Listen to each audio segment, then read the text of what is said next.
പിതാവിൻ്റെയും പുത്രൻ്റെയും പരിശുദ്ധാത്മാവിൻ്റെയും നാമത്തിൽ ആമേൻ. എൻ്റെ പ്രിയപ്പെട്ടവർ, ഇന്ന് നവംബർ മാസം 15-ാം തീയതി വെള്ളിയാഴ്ചയാണ്.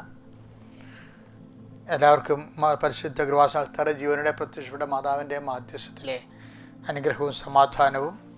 നമുക്ക് പ്രത്യക്ഷ പ്രാർത്ഥനയിലേക്ക് വരാം.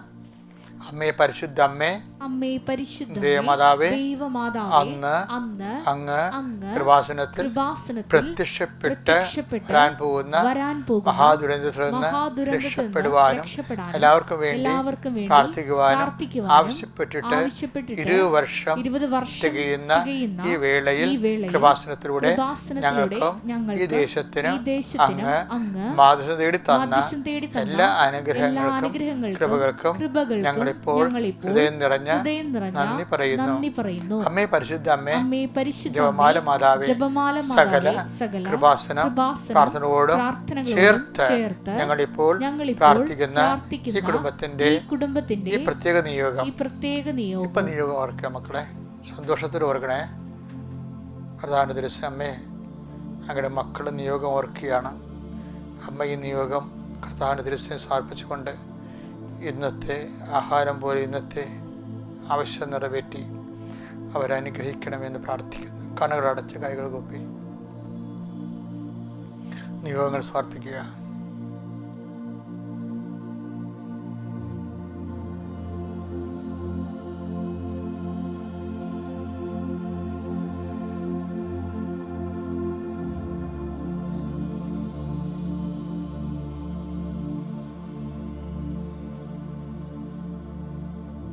എല്ലാവരും അമ്മയുടെ പ്രത്യക്ഷീകരണത്തിന്റെ ഈ ദ്വാദശക വേളയിൽ ഞങ്ങൾക്ക് സാധിച്ചു തരുവാൻ കഴിയണമേ. ആമേൻ. വിശ്വാസ പ്രമാണം. സർവശക്തനായ പിതാവും ആകാശത്തിന്റെയും ഭൂമിയുടെയും സൃഷ്ടാവുമായ ദൈവത്തിൽ ഞാൻ വിശ്വസിക്കുന്നു. അവിടുത്തെ ഏകപുത്രനും ഞങ്ങളുടെ കർത്താവുമായ ഈശോമിശിഹായിലും ഞാൻ വിശ്വസിക്കുന്നു.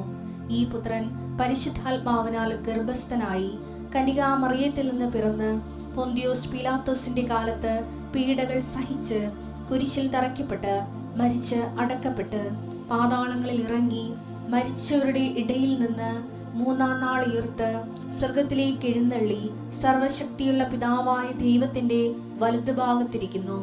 അവിടെ നിന്ന് ജീവിക്കുന്നവരെയും മരിച്ചവരെയും വിധിക്കുവാൻ വരുമെന്നും ഞാൻ വിശ്വസിക്കുന്നു. പരിശുദ്ധാത്മാവിലും ഞാൻ വിശ്വസിക്കുന്നു.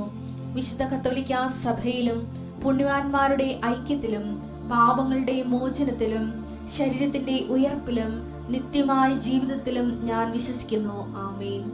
സുഖസ്ഥനായ ഞങ്ങളുടെ പിതാവേ, അങ്ങയുടെ നാമം പൂജിതമാകണമേ. അങ്ങയുടെ രാജ്യം വരണമേ. അങ്ങയുടെ തിരുമനസ് സ്വർഗത്തിലെ പോലെ ഭൂമിയിലും ആകണമേ. അന്നു വേണ്ടുന്ന ആഹാരം ഇന്ന് ഞങ്ങൾക്ക് തരണമേ.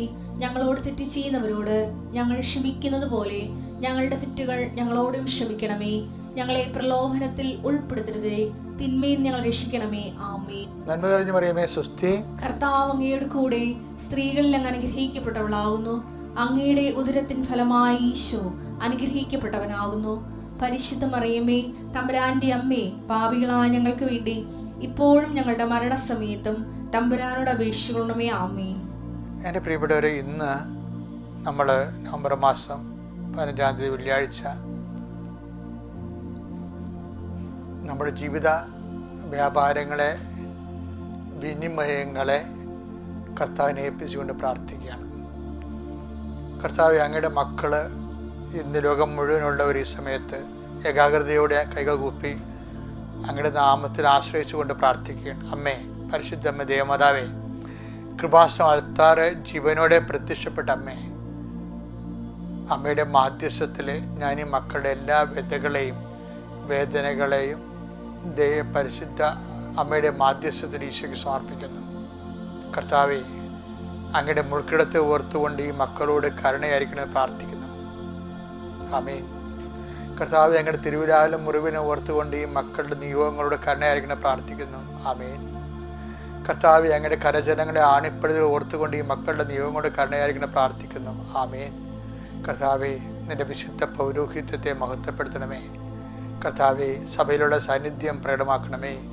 അമ്മയെ, പരിശുദ്ധമ്മ, ദേവമാതാവേ, ഈ മക്കൾക്ക് വേണ്ടി മാധ്യസ്ഥം പ്രാർത്ഥിക്കണമേ. 38 വർഷം ഞാൻ അർപ്പിച്ച കുർബാനയുടെ യോഗ്യതയാൽ കടലിലും കരയിലും നടത്തിയിട്ടുള്ള മുഴുവനും ദൈവശുശ്രൂഷയുടെ അസ്ഥിവാരത്തിലെ അടിസ്ഥാനത്തിൽ ഞാൻ മക്കൾക്ക് വേണ്ടി പ്രാർത്ഥിക്കുന്നു ഈശോയെ. ഗർഭിണികളെ പ്രാർത്ഥിക്കുന്നുണ്ട് ഈശോയെ, അവരെ സ്പർശിക്കണമേ. ഗർഭിണികൾക്ക് കുഞ്ഞുങ്ങൾക്ക് അനക്കമില്ലാത്തത് പ്രാർത്ഥിക്കുന്നുണ്ട് ഈശോയെ, അവരുടെ വയറിനെ സ്പർശിക്കണം ഈശോയെ. കുഞ്ഞുങ്ങൾ അനങ്ങട്ട എലിസബത്തിൻ്റെ ശിശു മാതാവിൻ്റെ മാധ്യസ്ഥത്തിലെ കർത്താവെ തുള്ളിച്ചാടിയതുപോലെ കർത്താവെ, അത് അനക്കമറ്റ കുഞ്ഞുങ്ങൾ അടിക്കടി ഉണ്ടാകുന്ന അപോഷം കാരണം, പലതരത്തിലുള്ള വിഷമ കാരണം ഗർഭം ധരിച്ചിട്ടും അനക്കമില്ലാതിരിക്കുന്ന കുഞ്ഞുങ്ങൾ, വളർച്ചയില്ലാത്ത കുഞ്ഞുങ്ങൾ, ഗർഭിണികളെ അങ്ങ് സ്പർശിക്കണമെന്ന് ഗർഭത്തെ ശിശുക്കളെ അങ്ങ് സ്പർശിക്കണം പ്രാർത്ഥിക്കുന്നു. കർത്താവിൻ്റെ കണ്ണച്ചുവയുടെ മക്കളില്ലാത്തവർ കർത്താവെ, ഒരു അഡ്മിഷൻ പോലും കിട്ടാതെ ഇത് നടക്കുന്നത്, എന്ത് പഠിക്കണമെന്നറിയാതെ, അതിന് പഠിക്കണമെന്ന് ആഗ്രഹമുണ്ട് പക്ഷെ പണമില്ല, അതേസമയം തന്നെ പഠിക്കണമെന്ന് ആഗ്രഹമുണ്ട് പക്ഷെ പഠിക്കാൻ പറ്റണില്ല, ജീവിത സാഹചര്യം ശരിയാകുന്നില്ല. അങ്ങനെ എല്ലാം കൊണ്ടും കുടുംബത്തിൽ നിന്ന് ലോൺ എടുക്കുകയും ചെയ്തു, പഠിക്കാൻ വേണ്ടി കൊടുക്കുകയും ചെയ്തു, പക്ഷെ പഠിച്ചിട്ട് കർത്താവ് അതിന് പറ്റുന്നില്ല, പഠിക്കാൻ പറ്റണില്ല. വിദേശ രാജ്യങ്ങളിൽ പഠനം കഴിഞ്ഞവർ കർത്താവ് അവിടെ ഒരു ജോലി കിട്ടാതെ തിരിച്ചു പോയിട്ട് വരുന്ന അവസരം 30 ലക്ഷം 40 ലക്ഷം കടമുള്ളവർ, കടമെടുത്ത് പഠിക്കാൻ പോയവർ, പഠനത്തിൽ നിന്ന് കർത്താവ് ഇന്നും ജോലി ഇല്ലാതെ അവിടെ നിൽക്കുന്നുണ്ട് ഈശോയെ. അവിടെ വിസ കിട്ടാതെ, വർക്ക് വിസ കിട്ടാതെ നിൽക്കുന്നുണ്ട് ഈശോയെ. അങ്ങനെ എല്ലാ മക്കളും കാരാഗ്രഹത്തിൽ അകപ്പെട്ടിട്ടുണ്ട് ഈശോയെ, ജയിലകപ്പെട്ടിട്ടുണ്ട് ഈശോയെ, ജീവിതം വഴിമുട്ടി നിൽക്കുന്നവരുണ്ട് ഈശോയെ. എല്ലാ തരത്തിലുള്ളവർ, എല്ലാ തരത്തിലും വേദന അനുഭവിക്കുന്നവർ ഈ പ്രഭാതത്തിൽ പരിശുദ്ധയുടെ മാധ്യസ്ഥത്തിലെ അമ്മയുടെ കൈക്ക് പിടിച്ച് ഞാൻ ഏൽപ്പിക്കുന്നത് കർത്താവ്. ദൈവത്തിൻ്റെ കണ്ണുമക്കളിലേക്ക് ആവശ്യം 38 വർഷം അർപ്പിച്ച കൃപാരുടെ യുവതിയെ, കൃപാസമർത്താര ജീവരുടെ പ്രത്യക്ഷപ്പെട്ട പരിശുദ്ധ അമ്മയുടെ മാധ്യസ്ഥത്തെ വിവിധ രോഗങ്ങൾ, ഭാരങ്ങൾ, സാമ്പത്തിക കടങ്ങൾ, തൊഴിലില്ലാത്ത അവസ്ഥകൾ, കുടുംബത്തിൻ്റെ സമാധാനങ്ങൾ കർത്താവ്, കമ്പോളങ്ങളും കടകളും വ്യാപാരങ്ങളൊക്കെ നടത്തിയിട്ട് മുടിഞ്ഞു പോയവർ, കടമായി പോയവർ, ഇനി ജീവിക്കാനത് മാർഗമൊന്നും അറിയാൻ പാടില്ലാതെ, എന്ത് ചെയ്യുമെന്ന് അറിയാൻ പാടില്ലാതെ ലോട്ടറി ടിക്കറ്റ് വരെ എടുത്ത് നടക്കുന്ന ആൾക്കാരുണ്ട് ഈശോയെ. അങ്ങനെ ഇതെല്ലാം മാർഗങ്ങളിൽ അകപ്പെട്ട് ജീവിക്കുന്ന മക്കൾ കർത്താവെ, അവർക്കൊരു വരുമാനമില്ലാത്ത എല്ലാവരെയും കർത്താവ് നീ ആശീർവദിക്കണം പ്രാർത്ഥിക്കുന്നു. ദൈവത്തിൻ്റെ കരുണ മക്കളിലേക്ക് ആവശ്യപ്പെട്ട് എൻ്റെ കർത്താവിൻ്റെ ഉന്നതമായ നാമത്തിൽ, സഭയുടെ അധികാരത്തിൽ, കുരിശിൻ്റെ അടയാളത്തിൽ, ദൈവത്തിൻ്റെ ശക്തിയാൽ ഞാൻ മക്കളെ കർത്താവിൻ്റെ നാമത്തിൽ ആശീർവദിക്കുന്നു. ആമേൻ. എൻ്റെ പ്രിയപ്പെട്ട നമ്മൾ ഇന്നത്തെ സുവിശേഷം, ഇന്നത്തെ വചനം 2 കൊരിന്ത്യൻസ് 1-ാം അധ്യായം 20-ാമത്തെ തിരുവചനം. ദൈവത്തിന്റെ സകല വാഗ്ദാനങ്ങളും ക്രിസ്തുവിൽ അതേ എന്ന് തന്നെ. അതുകൊണ്ട് തന്നെയാണ് ദൈവമഹത്വത്തിന് അവൻ വഴി ഞങ്ങൾ ആമേൻ പറയുന്നത്. ഇത് കേൾക്കുമ്പോൾ ഭയങ്കര സങ്കീർണമായിട്ട് തോന്നും, പക്ഷെ ഇത് സിമ്പിളായിട്ട് പറഞ്ഞേ സംഭവിച്ചത്. അതേ ഒന്ന് വായിച്ചവനെ 2 കൊരിന്ത്യർ 1:20. ദൈവത്തിന്റെ സകല വാഗ്ദാനങ്ങളും, അതായത് ദൈവം നമ്മളെ അനുഗ്രഹിക്കുന്നത്, നമ്മുടെ physical life, spiritual life maintain ചെയ്യണത് ഒറ്റ പ്രോജക്റ്റിലാണ്. പ്രോജക്റ്റ് എന്ന് പറയണത് അത് വാഗ്ദാന പ്രകാരമാണ്. നമ്മൾ എന്തിനാണ് പ്രാർത്ഥിക്കുക? ഇപ്പം നമ്മൾ പറയല്ലേ, നമ്മുടെ ഇടയ്ക്ക് പറയത്തില്ല, ഈശോ മിശിഹായുടെ വാഗ്ദാനങ്ങൾ യോഗ്യരാകുവാൻ സർവ്വേശ്വര പരിശുദ്ധമാതാവേ ഞങ്ങൾക്ക് വേണ്ടി അപേക്ഷിക്കണമേ. അപ്പം ഈ വാഗ്ദാനങ്ങളാണ് മനുഷ്യൻ്റെ മെയിൻ്റെനൻസ് നടത്തുന്നത്, അനുദിന ജീവിതവും അതുപോലെ തന്നെ നിത്യജീവിതവും. 2 ജീവിതമാണ് നമുക്കുള്ളത്, physical life and spiritual life. അപ്പോൾ വാക്ക് എന്ന് വെച്ചാൽ 8840 55 വാഗ്ദാനങ്ങളാണ് ദൈവത്തിൻ്റെ ഉള്ളത്. 8855. എനിക്കിത് അറിയത്തില്ല സത്യം പറഞ്ഞാൽ. കോവിഡ് വന്ന് 1 മാസം മുഴുവൻ ഞാൻ കോയമ്പത്തൂർ ആശുപത്രി കിടക്കുമ്പോഴാണ് ഞാൻ ഇതിനെക്കുറിച്ചെല്ലാം ചിന്തിക്കണത്. കർത്താവ് തന്ന ഉടമ്പടിയെക്കുറിച്ചൊക്കെ ചിന്തിക്കുക. കാര്യം അന്ന് ഒരു ദിവസം ഞാൻ 10-40 ജപമാല ഒരു ദിവസം ചെല്ലുമായിരുന്നു കോവിഡ് കാലത്ത്. കാര്യം വേറെ ഒന്നും ഇല്ലല്ലോ, വേറെ ആരും അടുത്ത് വരത്തില്ല, ഡോക്ടർ മാത്രമേ വരത്തുള്ളൂ, അത് നേഴ്സ് മാത്രമേ വരത്തുള്ളൂ, അവർക്ക് പ്രിക്കോഷനായിട്ട് വരണം. അപ്പോൾ 1 മാസമായിട്ടും കോവിഡ് തീരണില്ല എനിക്ക്, എപ്പോഴും പോസിറ്റീവ് എന്നാണ്. അപ്പം അതുകൊണ്ട് ഞാൻ ആ സമയത്ത് എല്ലാം ചിന്തിച്ചുകൊണ്ടിരുന്നത് ഉടമ്പടിയെക്കുറിച്ചും ധ്യാനിക്കാനെക്കുറിച്ച് സമയം കിട്ടിയത്. അങ്ങനെ ധ്യാനിച്ച് കിട്ടിയപ്പോഴാണ് എബ്രാഹാം മുതൽ കാനായിലെ കല്യാണം വരെയുള്ള ഉടമ്പടിയുടെ ഐഡിയ ഒക്കെ എൻ്റെ മനസ്സിൽ വന്നത്. അതാണ് ഞാൻ കോവിഡ് കഴിഞ്ഞ് വന്നപ്പോൾ ഉടനെ കൃപാസനത്തിൻ്റെ വാതിക്കെന്ന് ആ ഒരു 14 പിക്ചർ വെച്ചിട്ടില്ലേ കോവിഡിൻ്റെ, അത് അങ്ങനെ അന്ന് ഈശോ പറഞ്ഞതാണ്. അതിൻ്റെ കൂടെ ഈശോ പറഞ്ഞതാണ് 8845 55 വചനങ്ങളുണ്ട്, അതായത് വാഗ്ദാനങ്ങളുണ്ട്. ഈ വാഗ്ദാനം എന്ന് പറഞ്ഞാൽ എന്താണ്? നമ്മുടെ ഇംഗ്ലീഷിൽ പ്രോമിസ് എന്ന് പറയും. പ്രോമിസ് എന്ന് പറയുമ്പോൾ അത് പ്രോമിസ് തന്നെ നമുക്ക് പിരിച്ചു കഴിഞ്ഞാൽ അത് ലത്തീൻ പദമാണ്, പ്രൊമിത്തരെ. പ്രൊമിത്തരെ എന്നുള്ള ഒരു വാക്കിൽ നിന്നാണ് ഇംഗ്ലീഷുകാരൻ പ്രോമിസ് എന്നുള്ള വാക്ക് എടുത്തിരിക്കുന്നത്. അപ്പോൾ അതിൻ്റെ ധാതു അനുസരിച്ച് പിരിച്ചു കഴിയുമ്പോൾ പ്രൊമിത്തരെ എന്നുവെച്ചാൽ എൻ്റെ അർത്ഥം ടു പുൾ ഔട്ട് എന്നാണ്, വലിച്ചു പുറത്തെടുക്കുക. എന്ന് വെച്ച് കഴിഞ്ഞാൽ എന്താണ് വലിച്ചു പുറത്തെടുക്കുന്നത്? വാക്കിൻ്റെ ഉള്ളിൽ ദാനം വെച്ചിട്ടുണ്ട് ദൈവം, അതാണ് നമ്മൾ വലിച്ചു പുറത്തെടുക്കണത്. അതിനാണ് ഈ വാഗ്ദാനം പ്രാപിക്കുന്നത്. ഇവിടെ വാഗ്ദാനം ഇങ്ങനെ വെറുതെ ഇങ്ങനെ നമ്മൾ കാറ്റ് കൊള്ള പോലെ ഒന്നും ഇപ്പോൾ കാറ്റുണ്ടെങ്കിൽ നിന്ന് കൊടുത്താൽ കൊള്ളാൻ പറ്റും, പക്ഷേ വാഗ്ദാനം നിന്ന് കൊടുത്താൽ പ്രാപിക്കത്തില്ല. ഇപ്പോൾ വെളിച്ചം എൻ്റെ കാണുന്നുണ്ടല്ലോ, അത് നിന്നാൽ മതി. പക്ഷേ വെളിച്ചം പ്രാപിക്കണ പോലെ വാഗ്ദാനം പ്രാപിക്കാൻ പറ്റുകയില്ല. വി മസ്റ്റ് പുൾ ഔട്ട് പ്രമിത്തരെ. അതെങ്ങനെ പുൾ ഔട്ട് ചെയ്യണത്? നമുക്ക് ദൈവത്തിൻ്റെ വാക്കിൻ്റെ ഉള്ളിൽ ആണ് നമ്മുടെ അനുദിന ജീവിതത്തിനും വരാൻ പോണ ജീവിതത്തിനുമുള്ള ദാനങ്ങൾ വെച്ചിരിക്കുന്നത്. ഈ ദാനങ്ങൾ നമ്മൾ പുൾ ഔട്ട് ചെയ്യണത് എങ്ങനെയാണ്? ഒന്ന് വിശ്വാസം കൊണ്ട്, രണ്ടാമത്തത് പ്രത്യാശ കൊണ്ട്, മൂന്നാമത്തത് സ്നേഹം കൊണ്ട്, നാലാമത്തത് സമർപ്പണം കൊണ്ട്. ഇപ്പോൾ 4 കാര്യങ്ങൾ കൊണ്ടാണ്, അതാണ് ഉടമ്പടി ഇത്രയും കത്തി ജ്വലിക്കാൻ കാര്യം. ഇതെല്ലാം ഒരു മനുഷ്യന് വാഗ്ദാനം പ്രാപിക്കാനുള്ള എല്ലാ ചേരുവകളും ഉള്ള ഒരേ ഒരു പ്രാർത്ഥനയാണ് ഈ മരിയൻ ഉടമ്പടി എന്ന് പറയുന്നത്.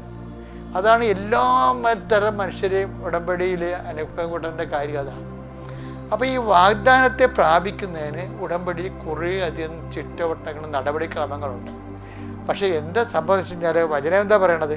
എല്ലാ വാഗ്ദാനങ്ങളും ക്രിസ്തുവിൽ അതേ എന്നാണെന്ന്. കാര്യം വെച്ചാൽ നമ്മളെന്താ ചെയ്യണമെന്ന് വെച്ച് കഴിഞ്ഞാൽ 8855 വാഗ്ദാനം ഉണ്ടല്ലോ, അത് പ്രാപിക്കുന്നതിന് 3 in 1 എന്ന് പറയത്തില്ലേ. പക്ഷേ ഇവിടെ എന്താ സംഭവിക്കുക? 8855 in 1, അതാണ് ക്രിസ്തു. ക്രിസ്തുവിനെയാണ് നമ്മൾ സ്വീകരിക്കണമെങ്കിൽ ഈ വാഗ്ദാനം നമുക്ക് ഒരുമിച്ച് കിട്ടുകയില്ല. ഇഹത്തിലും പരത്തിലുമുള്ള വാഗ്ദാനങ്ങൾ, എല്ലാ വാഗ്ദാനം ക്രിസ്തുവിൽ അതേ തന്നെയാണ്. അടുത്ത വചനം എന്താണ് എൻ്റെ കൂടെ ഉള്ളത്? 1:20 കൂടെ ഉള്ളത് എന്താണ്? അതുകൊണ്ട് തന്നെയാണ് ദൈവമഹത്വത്തിന് അവൻ വഴി ഞങ്ങൾ ആമേൻ പറയുന്നത്. അപ്പം ഏത് ക്രിസ്തുവിനെ നമ്മൾ സ്വീകരിക്കണമെന്നുണ്ടെങ്കിൽ നമ്മൾ ദൈവമഹത്വത്തിൻ്റെ ശുശ്രൂഷകൾ ചെയ്യണം. ദൈവത്തെ മഹത്വപ്പെടുത്തിക്കൊണ്ട്, ഇപ്പം നമ്മൾ റോമ 1:20 എന്താ 4:20 എന്താ പറയണത്? ദൈവത്തെ മഹത്വപ്പെടുത്തി വിശ്വാസത്തിൽ വളരുവിൻ. വിശ്വാസത്തിൻ്റെ പ്രവൃത്തികൾ എന്ന് പറയുന്നത് എന്താണ്? അത് ഗലാത്യർ 5:6 എന്താ പറയണത്? സ്നേഹത്താൽ പ്രവർത്തനക്ഷമമായ വിശ്വാസം. അപ്പം വിശ്വാസം സ്നേഹത്താൽ പ്രവർത്തനക്ഷമമാണെങ്കിൽ നമുക്കത് ക്രിസ്തുവിനെ കിട്ടും. അപ്പം നമ്മൾ ഓരോ വിഷയത്തിനും എനിക്കിപ്പോൾ മകളുടെ കല്യാണം നടക്കണം, അതുപോലെ തന്നെ എനിക്കിപ്പോൾ നിത്യജീവൻ വേണം, അനുദിന ജീവിതത്തിന് ജോലി വേണം, ഇങ്ങനെയുള്ള എല്ലാ കാര്യങ്ങളും ക്രിസ്തുവിൽ അതേ തന്നെയാണ്. അപ്പോൾ നമ്മളെന്താ പറയണത്? കർത്താവേ നീ എന്നെ നിറയണമെന്ന് പ്രാർത്ഥിക്കണം. എന്താണ്? എല്ലാ വാഗ്ദാനം ക്രിസ്തുവിൽ അതാണ് അമ്മ പറയണത്, അവൻ പറയണ പോലെ ചെയ്യാൻ. അതാണ് സംഭവം. അതാണ് എല്ലാ വാഗ്ദാനം ക്രിസ്തുവിൽ അതേ. എന്താ കൊളോസ്യസ് 3:11 പറയത്തില്ലേ? എന്താ പറയണത്? ക്രിസ്തു എല്ലാമാണ്, എല്ലാവരിലുമാണ്. അതെന്ന് വെച്ചാൽ ഇത് തന്നെയാണ് കണ്ടിട്ടാണ് എല്ലാ വാഗ്ദാനം ക്രിസ്തു അതേ തന്നെയാണ്. അതുകൊണ്ട് അവൻ പറയുന്ന പോലെ ചെയ്യുമ്പോൾ നമ്മൾ എന്താ സംഭവിക്കുന്നത്? ഈ പറഞ്ഞ പോലെ ദൈവമഹത്വത്തെ കരയേറ്റുകയാണ് ചെയ്യണത്. അതോടുകൂടി അവൻ പറയുന്ന പോലെ ചെയ്യുമ്പോൾ ഉടമ്പടിയിൽ ദൈവമഹത്വം കരയേറ്റുകയാണ് ചെയ്യണത്. അതുവഴി നമ്മൾ ക്രിസ്തുവിനെ സ്വീകരിക്കേണ്ടി ചെയ്യണത്. അതുവഴി ക്രിസ്തുവിലുള്ള എല്ലാ വാഗ്ദാനങ്ങളും നമ്മൾ അനുഭവിക്കണം അനുദിന ജീവിതത്തിലും. ക്രിസ്തുവെ ഞങ്ങൾ നിറയണമേ. എൻ്റെ അമ്മയെ പരിശുദ്ധ കന്യാമറിയത്തിന് മാധ്യസ്ഥ ഞാൻ യാചിക്കുന്നു. അങ്ങ് പറയണ പോലെ ചെയ്ത് ജീവിച്ചുകൊണ്ട് അങ്ങയുടെ വാഗ്ദാനം സമ്പൂർണ്ണമായി പ്രാപിക്കുവാൻ എന്നെ സഹായിക്കണമേ. നിത്യപിതാവും പുത്രനും പരിശുദ്ധ സർവ്വശക്തനും നീക്കും. ആമേൻ.